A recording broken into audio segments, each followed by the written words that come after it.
আসসালামু আলাইকুম, শুভরাত্রি। নিশ্চয়ই সবাই ভালো আছেন। আলহামদুলিল্লাহ, আমিও ভালো আছি। আজকে আমি আপনাদের সাথে আলোচনা করব শারীরিক ইবাদত এবং মানসিক ইবাদত কি। শারীরিক ইবাদত হলো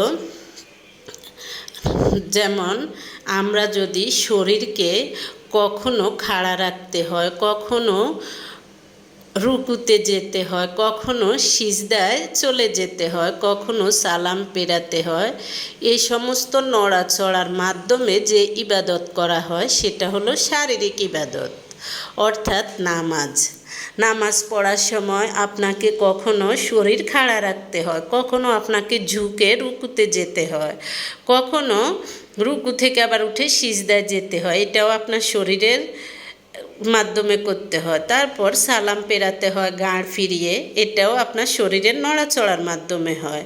তাই এগুলোকে বলা হয় শারীরিক ইবাদত, অর্থাৎ নামাজকে বলা হয় শারীরিক ইবাদত। আবার সম্পদের বিশেষ পরিমাণ দরিদ্রকে দেওয়া ফরজ করা হয়েছে, যাকে জাকাত বলা হয়।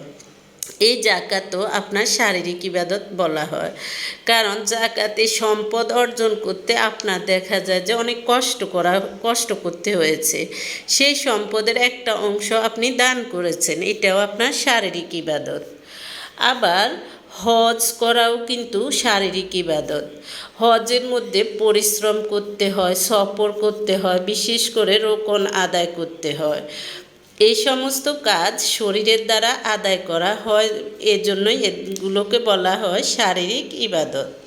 এজন্যই এই ইবাদতগুলোকে আপনি শারীরিক ইবাদত হিসেবে জেনে থাকবেন।